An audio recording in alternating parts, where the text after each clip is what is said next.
All right. Hey, everybody. Getting everybody admitted here. Let me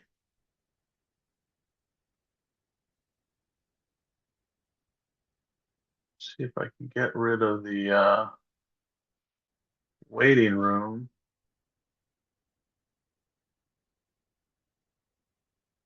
Hey, Jeannie. Hey, Peter, Margot. I think we had a few others. Where did they go?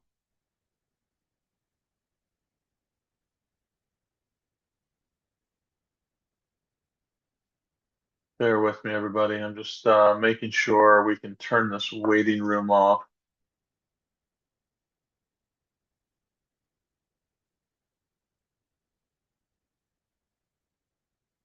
All right. That should work. That should work. Well, hey, everybody. I'm not Tim Selden. Tim is in Australia at the moment traveling, so our time zones are all out of whack. I don't think he's back until Thursday. But many of you I've been on with before for these webcasts. Haven't been on the last few. I've actually been doing a lot of traveling myself. I was not anticipating coaching 9-year-old baseball well into August, but my son's team keeps winning, and now they're in the Cal Ripken World Series. So we've been doing a lot of traveling and playing around all different states. So it's been it's been an interesting summer that I did not anticipate. But good to have everybody in here. And today we are talking websites. Websites, and this is one of my favorite topics to talk about. Let me do this. I'm going to share my screen, and I do have some things to talk through. Really, this is a presentation I've done. I've actually done this as a live workshop before, um, and I'll use it as kind of our talking points and to guide us through today. But it's one of my favorite ones because we've all got a website, and I feel like so many conversations I have with schools. Um, do I need a new website? How do I get more inquiries from my website? So we're going to talk about hopefully some helpful strategies that will, um, let me make sure. So hopefully some helpful strategies that can allow you to get more inquiries from your current website. Um, and if you do need a new website, I'll talk about at the end that, in partnership with Montessori Compass and working with Tim and the foundation, we actually have a new website service as well, where you can get up and running with a really great website, within, 3-4 weeks, which is awesome because I know website, if anybody's ever gone through a website build, it can be a long and arduous process. And nowadays, I think we've got it down to a pretty good science in terms of what's working for schools when it comes to your website. So we'll talk a little bit about that at the end. But would love to open it up real quick. And I'm going to ask a very, very broad question.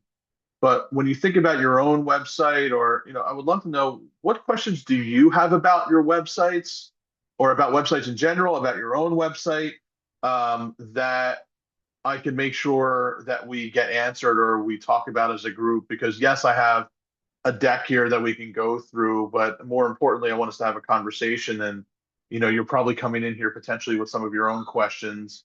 And even if you're like, hey, check out my website. If anybody wants to share their website, maybe a specific page or get our opinion, I think this is also a great time to do that. So there's definitely time for that as well. So I'll open it up. Anybody coming in with anything top of mind? It's like, yes, I want to know more about this particular aspect of websites and website marketing.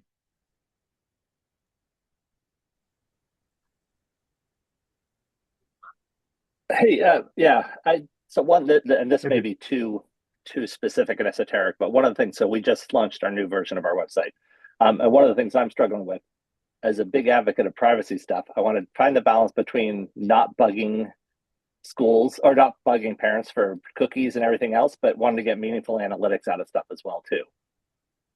Does that make sense? Yeah, So it's like, so how do I set this up so that I'm not bugging someone for things, but I can then get stuff. I can then get stuff meaningful to know where my website is performing well and what it's doing.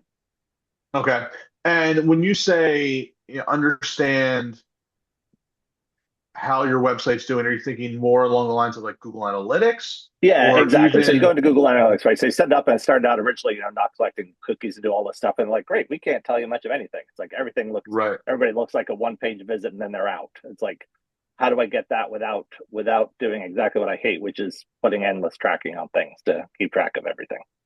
Gotcha. Really good question. Good question. What else? Any other questions? So I'll make sure that we touch on that.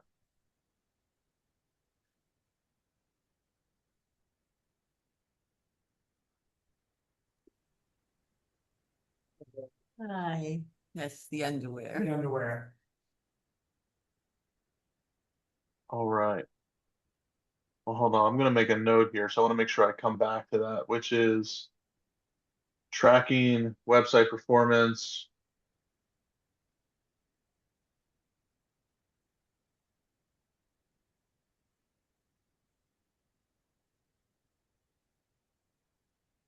Okay, cool. All right, well let's dive in then to what we got here, which again as just a mercifully brief introduction um, for anybody I haven't been on with or hasn't been on with myself and Tim on these webcasts for the last couple of years. I've been working with schools since 2016, and primarily on the marketing and admissions side, doing consulting, workshops, done for you work. Many of you know me now as owning the software company, the Growth Suite, which was through Ames. But recently, when I say recently, over the past year, partnered with Montessori Compass and the Montessori Foundation to really give a full, we call the Montessori Growth Suite. So it's everything from marketing, admissions, tuition and billing, classroom management, um, document collection, all of that, all in one spot. So that's what I'm up to. And the reason I bring this up is because by doing this work and working with schools on a variety of levels, from software to also consulting to also doing a lot of done for you work, being able to see, I've got so many so much access to different Google Analytics, seeing the analytics inside of our own software to help you kind of navigate, okay, what are the main things that that you can update on your website, whether you want to get a new website or not. There are a handful of things that you can do even today. The moment you leave today's session, you could say, hey, let's make a couple of these updates, have some quick wins that could have some meaningful impact in terms of getting more inquiries from your website. Um, Now, oh, I might have revealed it already if anybody saw that, but I asked this question a lot. And if you didn't see it, go ahead and answer. Is your website a marketing tool or an admissions tool? Use the chat or unmute yourself. What do you think? Is your website a marketing tool or an admissions tool? Ideally, both, presumably. Yeah, I don't disagree with that. Anybody want to pick one or the other?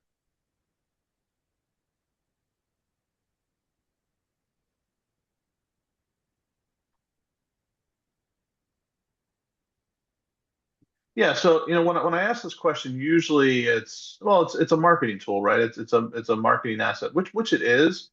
But from a mindset perspective, I think it's really good to think about your website as an extension of your admissions office. So I would look at it as an admissions tool. Right now, there's definitely going to be marketing elements to it, but I also don't want us to think about our website as like a brochure per se. A brochure, we want to look beautiful. We want it to have all the right words on it. But if we think about it from the perspective of your website should be an extension of your admissions office, what does that really mean? Well, that really means, what does your admissions office do? It's really helping families navigate the admissions process. It's helping answer questions. It's helping give content. Um, it's almost thinking about your website as like giving a little mini tour to a family. Just as somebody would come onto campus and your admissions director is guiding them from building to building or room to room on a tour. You kind of want to think about doing that with your website as well. So I want to share, and Peter, you mentioned Google Analytics. When I look at Google Analytics, it's really interesting to see the journey that somebody takes on, when you look at the path, right? They all come to the home page, and then what do they do? Um, and so Marlene, you said our website is not marketing, unfortunately. What do you mean by that? We don't get a lot of feedback on it. And when you say feedback, meaning you're not getting a lot of families to, fill out forms Right, and inquiry exactly. forms. Well, that's what we're going to definitely talk a little bit about, how to get more. And have you or anybody, have you ever done a quick analysis on how much traffic you're getting to your website? Meaning, how many clicks, how many eyeballs are we getting on our website every single day, week, month? Have we ever done that? I don't even know how.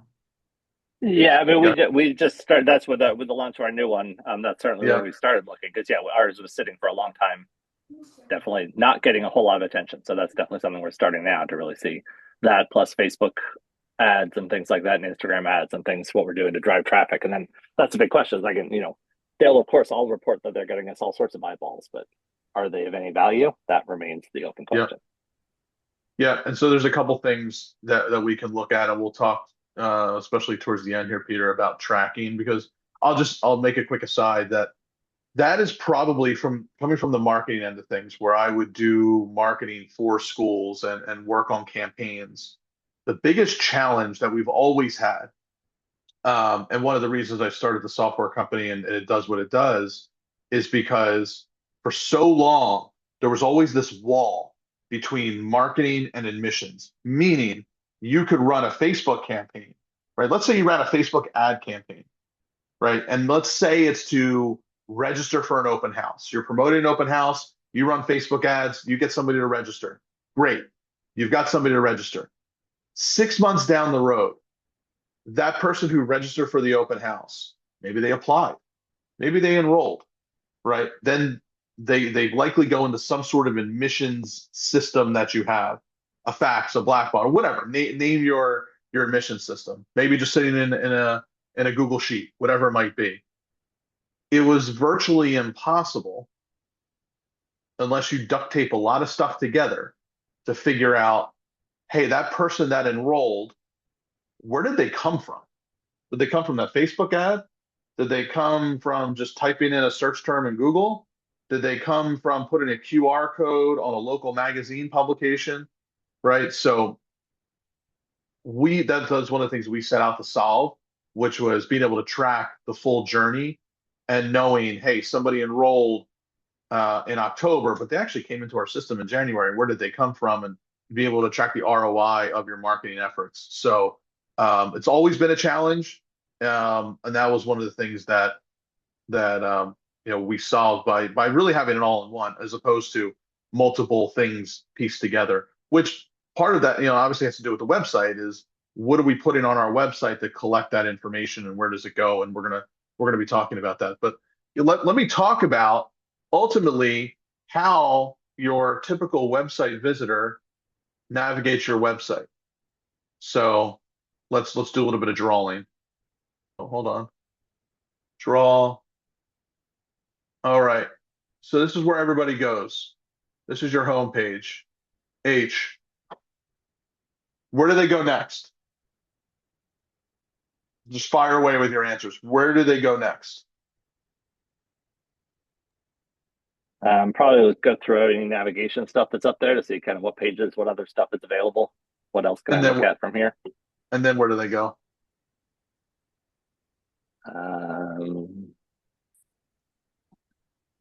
Probably, I mean, that's all you have posted. If you got prices and things like that, I bet they hit that pretty early on. There you go. Without fail, usually it goes homepage, then many times they're going to go right over to your tuition page. Now, oftentimes also they might leave from here, right? That happens. Not uncommon that your tuition page might be the exit point where they say, "Hey, let me go here. Let me check out their tuition." Now, I will say part of your job is to get them to stay on your tuition page. We'll talk a little bit about how you can do that. But let's just say that that's where they go. If you look at your Google Analytics, one of the, Google Analytics, sometimes you feel like you need a master's in just navigating Google to understand Google Analytics, and it never gets easier. But even if the very least all you did was looked at your top 10 pages, then that'll tell you, where to really optimize. But let's say they go homepage, then tuition, then where do they go? Besides potentially leave the website.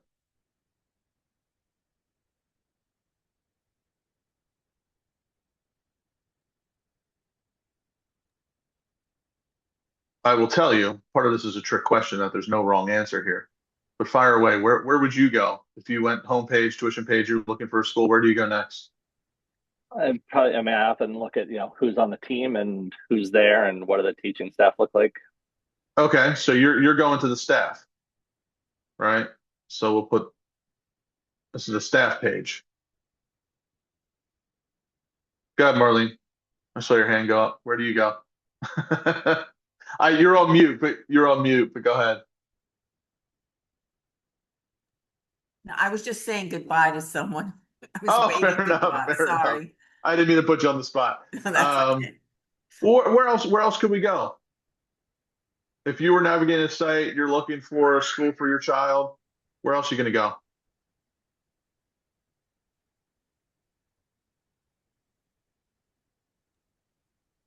Just click around, look for pictures or looking for a gallery or kind of see what it looks like, just get some sense of what that physically looks like.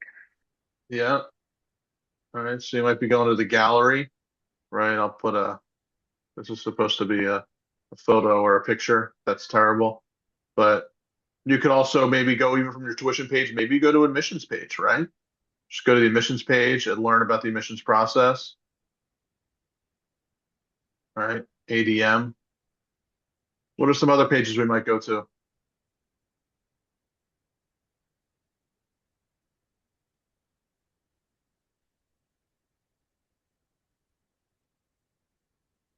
Maybe the admissions page, then you go to maybe then you go to staff, or staff to admissions, admissions to gallery. Maybe you go to admissions and you go to program pages, right? Learn about your first grade, your second grade, your third grade, like looking at all your grades and your programs. What's my point of showing you all this? My point is, outside of your homepage and maybe the tuition page, which usually sits at the top of your most visited pages, I've been inside enough Google Analytics accounts to tell you it's all over the place. There's almost no defined path outside of going there. Sometimes you go to missions, sometimes you go to staff, sometimes you do go to gallery. Sometimes the people look at the school calendar. Maybe they then go to athletics. Maybe they're interested in athletics, right? So my point is that for many websites, it does allow families to kind of the old choose your own adventure. Which path do you want to go to? And that's fine because everybody is going to come in kind of with their own preconceived, this is what I'm interested in, this is what I want to look at. But to the best of our ability, what you want to try to do if you want to try to get more conversions is by creating what I like to call conversion pathways, that no matter where somebody is on your site, how do we direct them to where ideally we think they should go next? Right? So this is what I want to talk a little bit about today. So I want to create what, like I said, are these pathways where if they're on this page, then I want them to go here. And then when they go here, I want them to go here. Now, it's never going to be perfect. I mean, let's just say, we can't tell somebody this is exactly where you have to go. But if we do our best, it will increase your chances at getting them to take an action that you want them to take, whether that's book a tour, whether that's book a call, register for an event, whatever it might be. So I like to call them conversion pathways. And I would say it was working with a school, and we did this for them, where one of the things, they were like every other school. Every school was exactly the same. For the most part, every school is exactly the same, which is what I just described.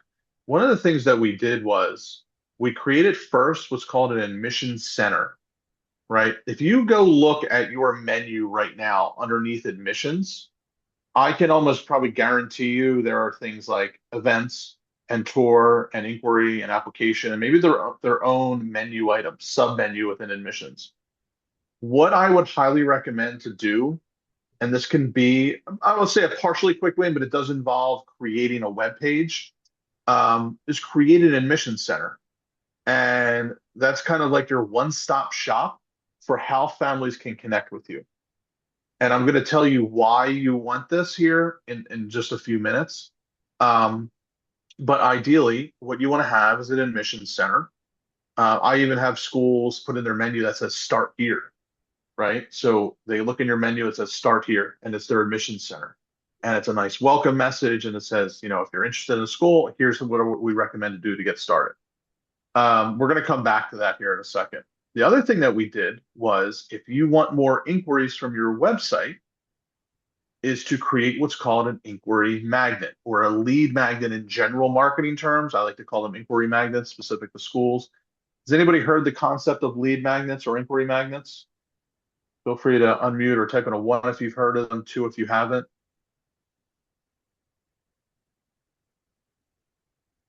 I'll look at where's the chat box? So Peter said no. Okay, we're going to talk a little bit about lead magnets here in a second. But a lead magnet, the general concept is it is something you give in exchange for contact information, right? We've all probably experienced this, maybe without even knowing it's called a lead magnet. But it's like, give us your name and email to download this guide. Give us your name and email to take this quiz, right? Something like that. That's what we call a lead magnet or inquiry magnet. I'll talk a little bit about that.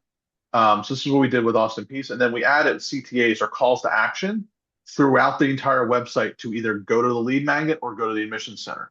Then they started to run ads, and those were just the main ads. They kept their entire website. We just added these 3 assets and then started to run some ads.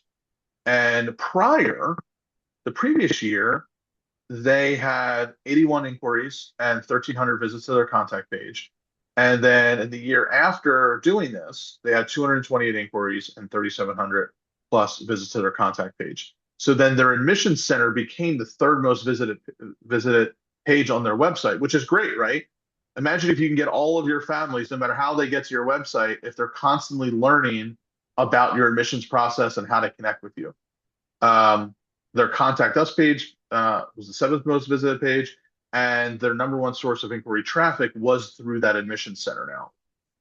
And so, yeah, here was just a quick screenshot of their Google Analytics to show that. Okay, so how do we do it? So ultimately, when you think about in general, how do you get more inquiries? It's you really only have 2 things to do. It's either get more traffic to your inquiry page or to your website, or you increase the conversion rate of that page.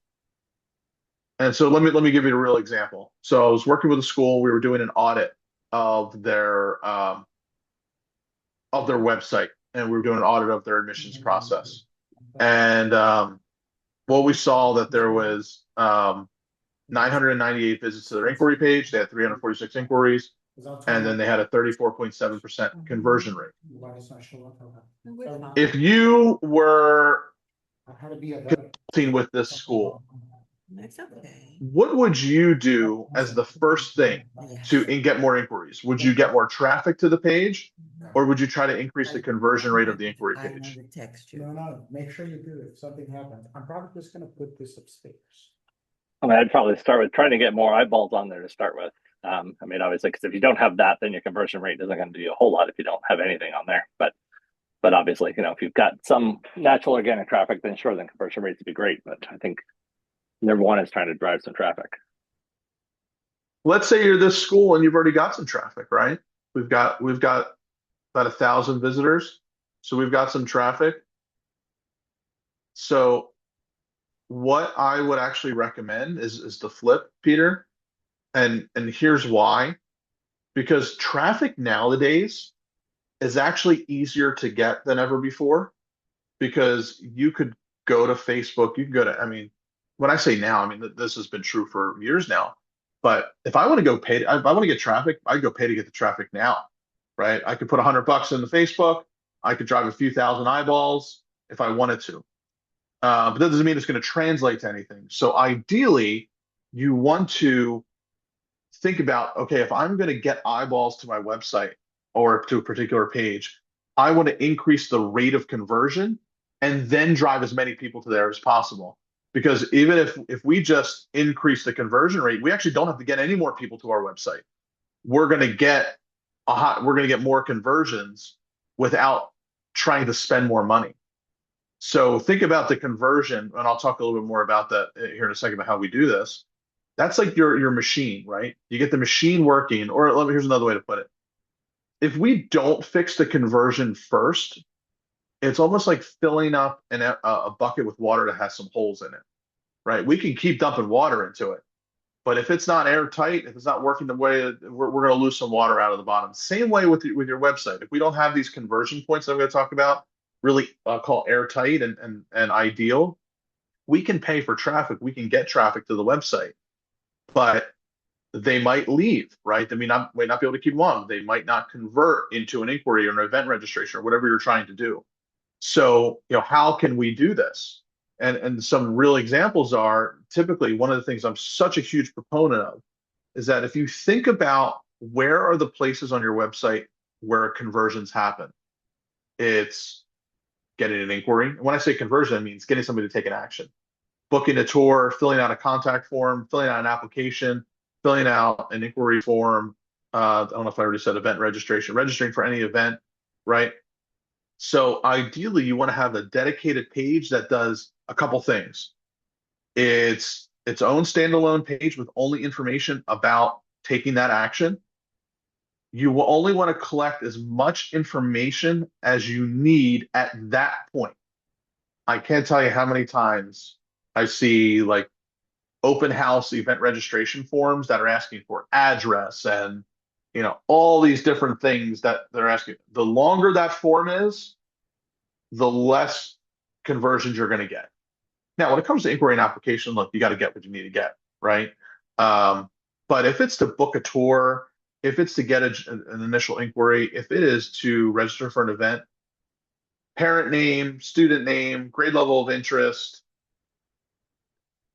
email, phone should be about it. How did you hear about us? Fine. When are you looking to enroll? You can ask that immediately, 6 months from today, next year, whatever. Might asking that, fine, but maybe just one or two other questions. So when I say shorten the form, typically it just means ask what is necessary at that point. You can get the rest later. And then the other thing is tell families why they should fill out that form. What are you going to do next? What's going to happen? And I'm going to give you some real examples here shortly. So when you think about all the ways that you're getting an inquiry, I'll call like inquiry optimization. It's lead magnets, tours, open houses. These are all the points that we're going to get an inquiry. So let's talk a little about an inquiry magnet, because having one of these on your website can immediately get you more families into your database that you can communicate with. And some really interesting data from the survey data from Niche over the last couple of years, which was, and some of you may have heard me say this before, but I love looking at data, and this data is really relevant, which says, one, how far in advance does somebody start the search for a school before they're ready to enroll, and how many schools are they looking at? And what we can see here on the left side is that I believe it's over 60%, without getting down to the number. I hate doing math live on a webinar, but let's say it's a little bit over 60% are more than 6 months away from choosing a school. So 6 to 2 years plus from choosing a school. And then those that are looking for schools, look at how many are choosing 5 or more. 23% are choosing 5 or more. But again, if we look at only 12% are choosing 1. So 2 to 5 is what? Right. 88% of families are choosing more than, or 2 schools or more, and more than 60 are looking at 3 schools or more. So why is that relevant? They're looking at more schools than ever, and the process is starting earlier than ever. And we need to think about our marketing on our website about how do we engage those folks? How do we engage those that they're not ready for a tour today. They're not ready to apply today. That doesn't mean they're not going to be ready 8 months from today. So one of the big goals that you can do with your website right now, is to get a lead magnet installed. And so what is a lead magnet? Again, the term I like to use is it's an irresistible bribe, meaning, hey, we're going to give you this thing that we think is really valuable in exchange for your contact information. I do not feel that giving your tuition rate sheet away is the irresistible bribe. I know there's feelings on why you should do that.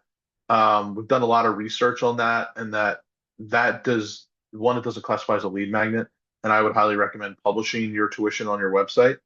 So don't think about, hey, well, yeah, I'm collecting email addresses because people are looking for tuition. I look at this more as something like, is Montessori right for me? What is the Montessori method? 10 questions to ask on your next school tour, right? So these are things that will be of value to a family. Here's a good example from a school, and I've actually built this many times for schools that go up to 8th grade, that maybe you're surrounded by other schools that go up to, like, say, 12th grade. And the common question that the admissions director would get would be, well, okay, I could choose your school, or I could go to the school down the street that goes up to 12th grade. Why would I choose this versus go to that one and just stay there the whole year? Well, without answering that question, they created a lead magnet that says, should you commit your child to one school for 13 years and the 8 or K to 12, which one provides the greatest outcome? So they actually had some data that showed, here's why to choose the school that goes up to 8th grade. And it was download the guide. They gave them a nice PDF. And so if you think about, okay, what should we put together for parents? Start with, what is the question you're always being asked? And then how do you answer that? Right. With Montessori specifically, typically your families are going to come in two big categories, which is I'm looking at a variety of schools: Montessori, traditional private school, Waldorf schools, right? Homeschool, maybe. They're looking at options. And you have to help answer the question, should they choose Montessori, right? That's category one. Category two is, I know I want Montessori. Why should I choose your Montessori school versus others, right? So having a what is Montessori or why Montessori is another really great lead magnet to provide the families. So again, why use them? It can help provide long-term relationships. You might say, well, how do we do that? Well, if you get somebody to give you their contact information and then they're in your database, one of the most important things to do from here is you want regular communication with them, typically via email or text message marketing. And where ideally once a week you're sending something out to them. It could be your existing newsletter, what's happening in your school. If you have a blog, sending blog content. But it's a great way to show thought leadership. It's a great way to help identify, why you versus another school, and it helps you stay top of mind, right? 8 months from today, if you're still sending emails and they're getting them, it's another way to stay top of mind. Other quick ones. If they're in your database, you can market to them year round at no cost. Since we know families are evaluating a lot of different schools, it's a way to set yourself apart. It can accelerate the decision-making process. One of the things that we know is that by the time a family actually comes on campus for a tour, 70% of their mind is already made up. That's a HubSpot study. And which is really interesting to think about, that by the time they come for a tour, they're just looking for confirmation of what they already learned through talking with friends and family, reading your website, checking out social media, looking at your reviews, doing AI searches now. But if you're delivering that content that they're trying to research, it can help speed up the decision-making process to choose you. As I talked about, showcasing educational leadership. And I like to think about it as stocking your own pond, right? When you think about marketing, well, we have to run ads. Hopefully it reaches the right people. But another place to market is directly to those people that have already shown interest in your school. I'm going to stop there. Thoughts on lead magnets, questions? How do we like the concept of a lead magnet? Have you ever considered using one? Um, we haven't specifically, but I do like that. I mean, that it's because when we're creating our FAQ page, we're looking at. I mean, I think what you said is a really good point. Like, what is the question you're always answering, and how do you make that a piece of downloadable content to make that available? So, I do like that. And I think the other thing I think you're hitting on is, I think many schools, and I know we're the same way, as we're approaching enrollment, and we've got a couple holes still. It's all how do you fill those holes versus what you're describing, which is how do you build that pipeline years out and make sure that you've kind of always got that. So it's a great point to look at that and really feed into the long term game of what we're doing here, and not just looking at the immediate stuff too. Yeah, that's a great point. Thanks, Peter. I want to talk about. I think it's a great point. I'm going to add a. See if I can add a page. Where am I? Let's add a blank page. This is something I've talked a lot about because you bring up a great point, which is, if you think about your community, right? This is your community. I'm going to call NF. These are the now families. The now families mean they're ready to make a decision. This is kind of who we all want, right? We run an ad campaign. Man, I really hope this ad gets in front of the right people, and they fill out a form, and they're ready to enroll. We all want these. We all want these, right? Because this is where your enrollments happen. This is where you're going to collect your tuition. You're going to get these right now.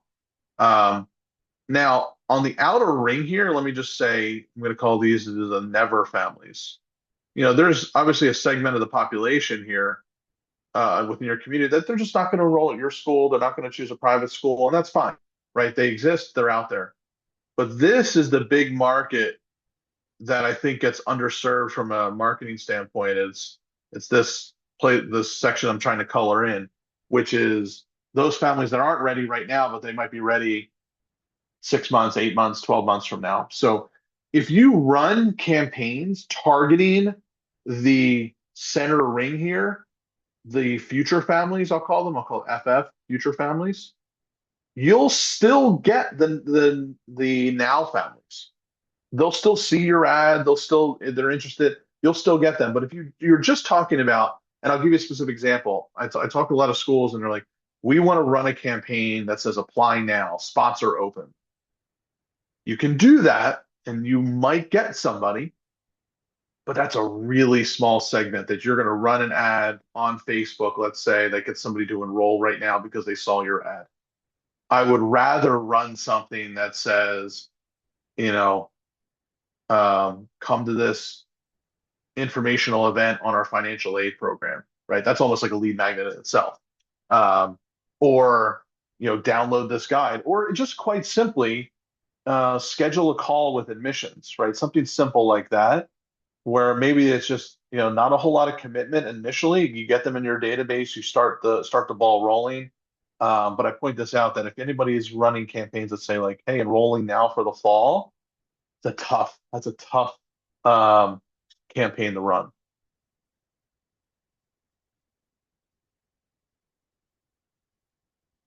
All right. I'm going to skip over this for right now. When I say must have assets, like if you want to do a lead magnet, at the end of the day, you need something to give away. Let me see. Yeah, so here's some ideas, which can be 19 questions asked during a school tour. If you have a high school program, you could say, oh, here's our best fit university checklist.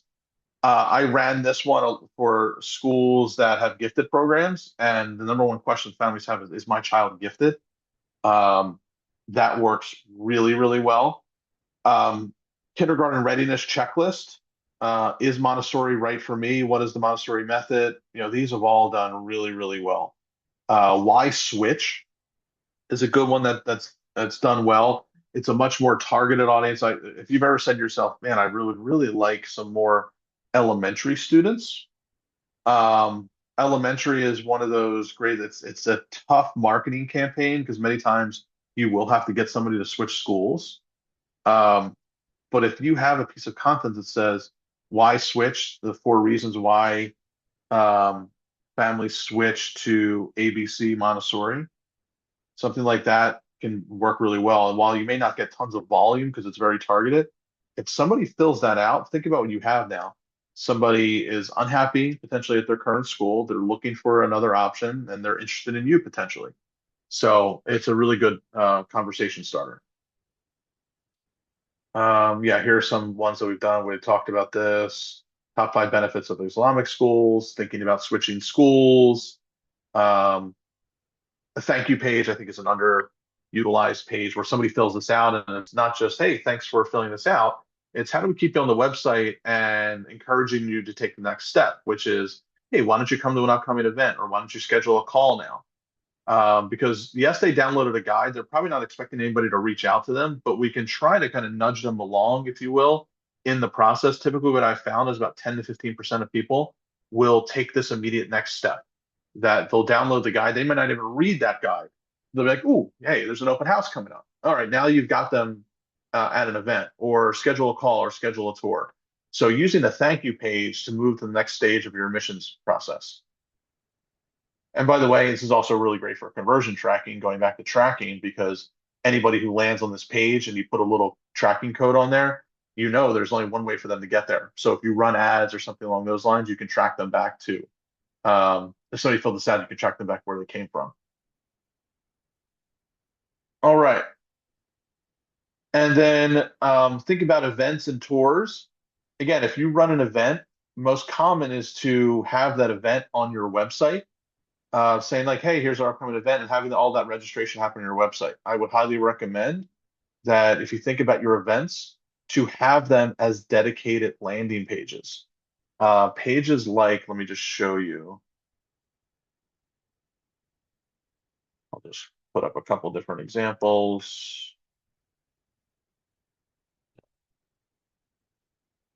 Right, so something like this, they would run info tours, the school, and this was a dedicated page. It's a landing page. You can see it's built as a subdomain. It doesn't live on their website, or lives in an extension of their website. And it's like, hey, come to our fall info tour. You're going to love it here. It's all about, here's what you're going to experience. Are we right for you? Why families love us, what they're saying about us, some trust badge statistic information, FAQs, and the registration form. So when I talked before about having dedicated pages, this is an example of what I'm talking about. If you have a page here that's just for scheduling tours, run a campaign, run them here, click here, have them self-book on being able to book a tour. Pages like this will increase the amount of people who take the next step. And that's the big point, right? If you're going to spend $100 on an ad campaign, let's say, typically what we see, if you just send them to a website, the conversion rate is like 1 to 1.5%, right? So you spend $100, maybe it costs $1 to get a click. You're going to get 1 to 2 people maybe register. Pages like this, I've seen convert upwards of 5%. So same money spent, same campaign. Now instead of getting 1 or 2 people, you get 3, 4, 5 people. That's a huge lift in the results that you get from your same time, money, and effort. Any questions on landing pages? Why use them? Anybody using landing pages? No, we're not specifically. I mean, I like that. I mean, it's one of the that's been very helpful. It's the same sort of things we debate. Like right now, our process is that we get them to fill out an interest form, and then we call them, and then from there schedule a tour. Yeah. Rather than giving them access directly to do that. But I think it's one of the things I think we're debating is like, what does that look like in terms of allowing them to book a tour right away? I think we worry sometimes about tire kickers and are we wasting our time doing a tour with people who aren't going to go much of anywhere. But I think to your point, if they're already at that point and willing to do it, chances are they're already pretty far down that pipeline anyway. So maybe we'll be, we're not really losing out on something by not giving them access to do that directly. So we don't have a landing page specifically, but I like that. So It's a great point that you bring up, right? If that is an issue that you're trying to overcome, which is, yeah, we're giving a lot of tours, but maybe families aren't bought in already, or we'll label them, whether they're tire kickers or not. One of the things that I'm also seeing work really well is not book a tour, but book a time for an initial conversation. Hey, let's kind of feel each other out, have a conversation, then you book the tour, right? Which might be what you're Yeah, doing I like already. that. Right. But yeah, just a little intermediary step that can help give you confidence that when you get on that tour, it's with somebody who understands your school and what they're looking for. Um, and then last piece here I want to talk about is an admission center. I mentioned this earlier about why an admission center can be so impactful. Again, think about it as a one-stop shop, which is here are all the ways that you can connect with our school, right? So you have one page, and you could book a tour, you could book a call. Let me see if I can.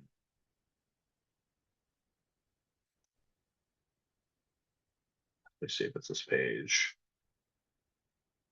Yeah, so here's an example of one of those types of admission centers where it's like, how do you want to connect with us? Choose a tour, day in the life, connect with a current parent, virtual info session, request more information. So you can funnel all of your website traffic to this one page instead of having them as separate pages. And you can say, well, how do you want to connect with us? Do you want to book a tour? Do you want to request a visit? Do you want to connect with a current parent? Whatever your options are, you have them here. And same type of page, right? Frequently asked questions, what families are saying, why families love us, right? You'll see a very similar style here of page. And so having an admissions center um, is great because what this is going to lead to is, yeah, I already talked about why landing pages. It's going to lead to this final concept I want to share with you, which is removing dead ends, probably the quickest win that you could put onto your current website. And what this means is if you go to your current website, I want you to go to any page on your current website and you read it and you scroll down, are you given a call to action or not? And if not, right, if you're just on a web page and you read all the way to the bottom and it doesn't tell you what to do next, you effectively have what's called a dead end. I would replace those dead ends with, let me see, did I put it here? Okay. I would replace those dead ends with a call to action to visit your admission center. Plain and simple, right?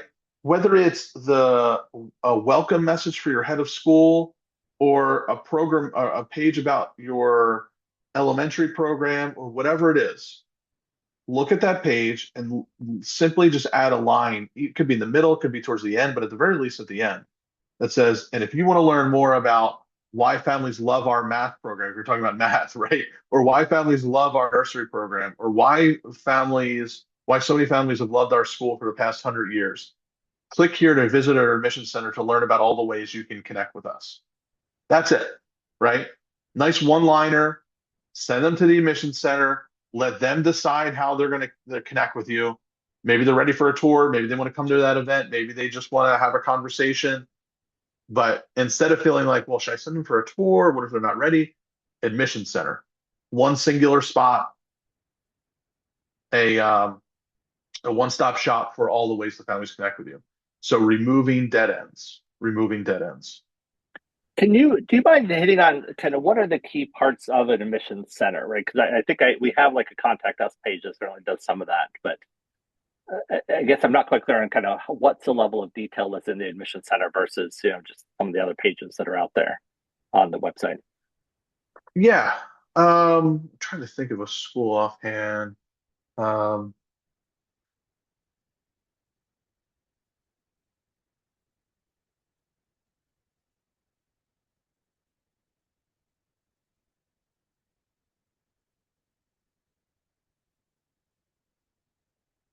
yeah, so here's a school I worked with a while ago. I haven't seen their admissions page in a while, but they said your journey begins, right? They used to have one that said start here and a nice intro message. So here's what I would recommend as part of like an admission center.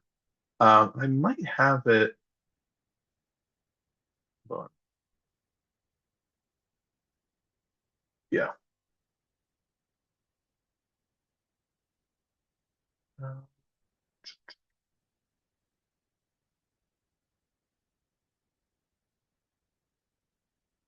Oh, where's the I know I put a link in here.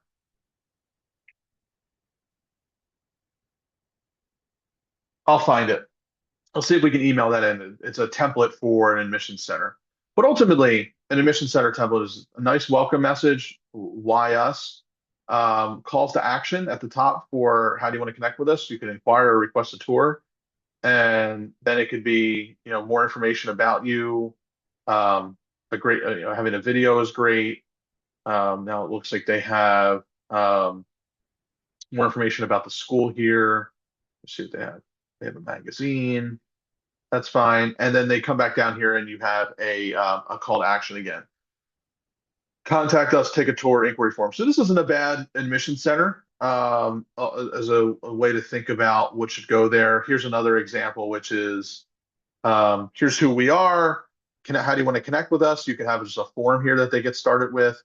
Now, in their case, they did a tuition reset, so that was important for them to highlight. Here's again ways to visit, why families love us. Typically, you want 3 options here about why they love you, what they're saying, frequently asked questions, and then the call to action again to get started.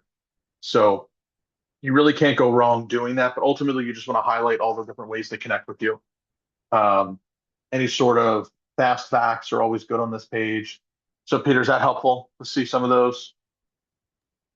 Yeah, definitely. I think, no, I think that is. I think that's, Okay. we definitely hit a lot of the stuff that we have on there. Maybe it's just a matter of reframing kind of how we have things. So, no, it's helpful. Yeah, and I've seen that as well. You probably do. And by the way, if anybody wants to share, I know we have about 10 minutes left. Anybody wants to share their website or has any questions, feel free to put it in the chat. But many times schools all have this information already. I think it's just about how to position and how to frame it and combining the admission center concept with no dead ends so that if you go to any page on your website, at the very, very least, you should be directing people back to the admission center or, hey, what's the next thing you would want them to read? Maybe if it's like a head of school welcome letter, maybe the next thing you want them to read is a mission statement or have them read something really unique on the website something makes you really unique. That's fine. Have that be your call to action, right? Hey, and we think you should definitely check this out because it talks about X, Y, and Z, which is the number one reason why families love us. Then on that page, say, okay, go to the admission center now. So always thinking about creating that conversion pathway of telling people where to go next. It does have a direct impact on getting people to the admission center and getting people to take that next step with you. And last thing I would mention is, if you need help with any of this, and I'll give you 2 options for help, which is, we don't want a new website, but we want these landing pages. We want the forms and the tour scheduling. You can get all of that.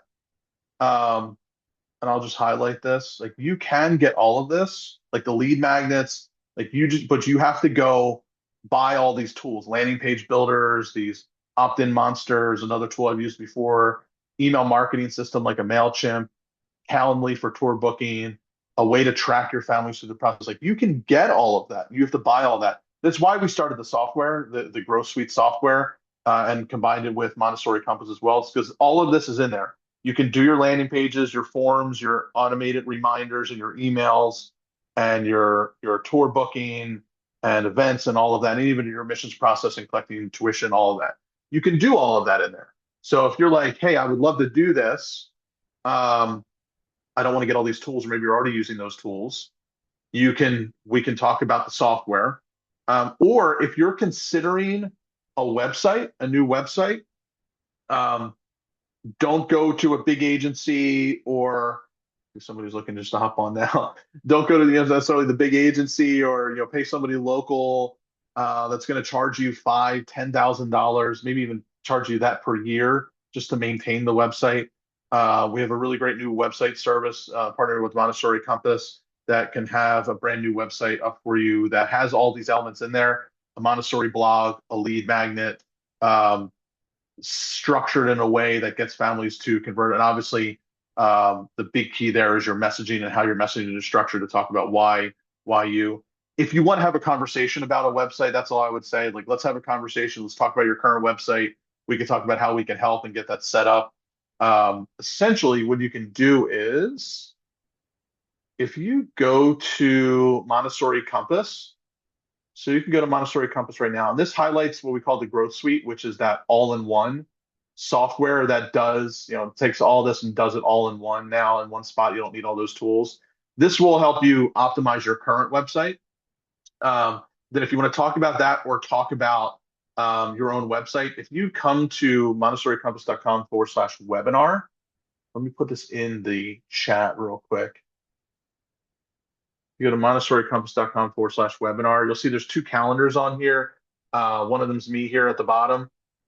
You can book some time with me and we can hop on a call, talk about either do a demo of how the software can work with your current website, or if you want to talk about getting a new website, we could talk about that as well and how that works. So just let me know, or not let me know. You can always hop here and book a call. If you don't find any slots available, I should have a Monday slot available. Not available. I gotta add that in there. You can always email me, and I'll just put it in here, clint@montessoricompass.com. You can email me, and we can schedule a time to chat. So I will stop there for right now. Any questions? Anything we didn't cover? Oh, anything we didn't cover? Peter, you had asked about tracking while I'm because I took a note about the question. Any other questions?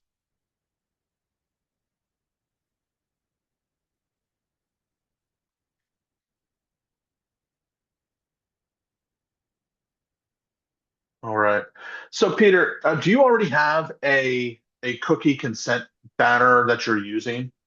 Yeah, so we just tried out it. So after it launched, well, I just had them all turned off, and now I just trying to. So we have our site built through Squarespace, so I just have the option turned on there that it now pops up, and that's for. Do you want to opt into stuff?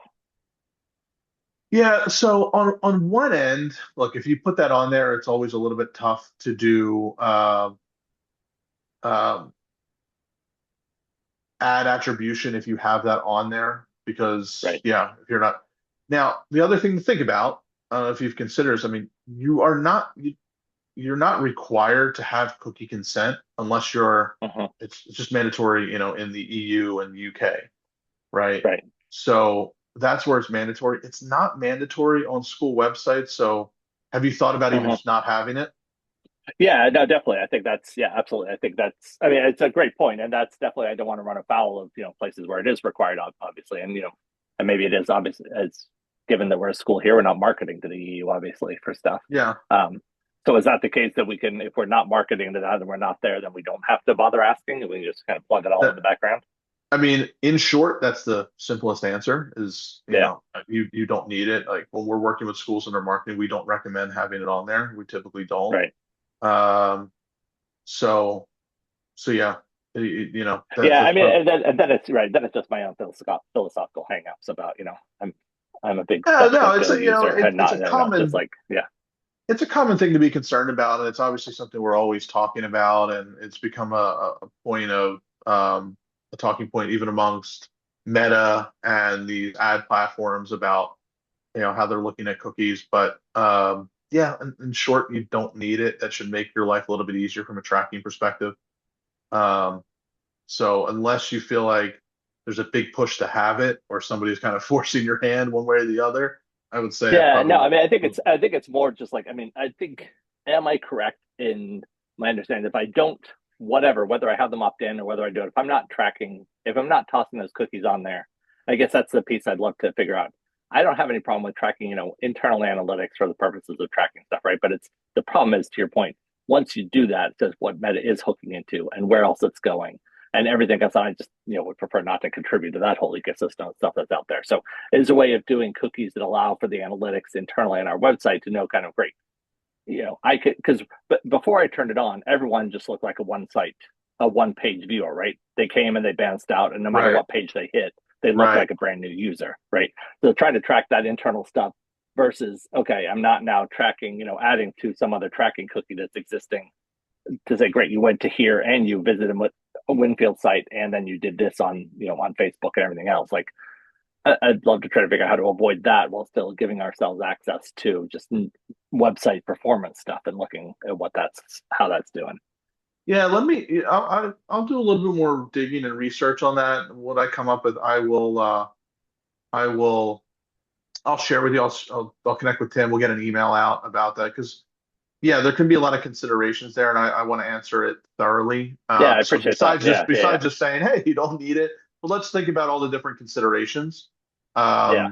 and see, maybe Yeah, what because the best option might be. I have zero problem like building, like not asking about doing analytics stuff internally, right? If I could truly say, great, yeah, and this is truly us for our track purposes, and it's not that once you do this, you're now opting into the whole privacy Right. nightmare that is Meta and Google and everything else. So, but yeah,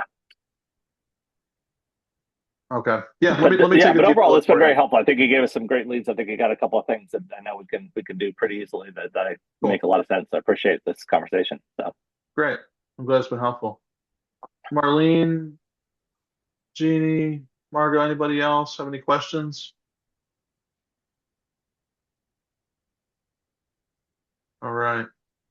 great. Well, look, if you want to dive in any deeper, whether it's software or website, have a general question, feel free to go to montessoricompass.com/webinar, put in the chat. Let's hop on a call. We can chat and see how we can help. But otherwise, I appreciate it. yeah, Great. everybody have a Thanks great much, Bill. rest of the Appreciate week. it.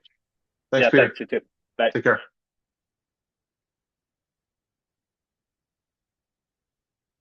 Bye-bye.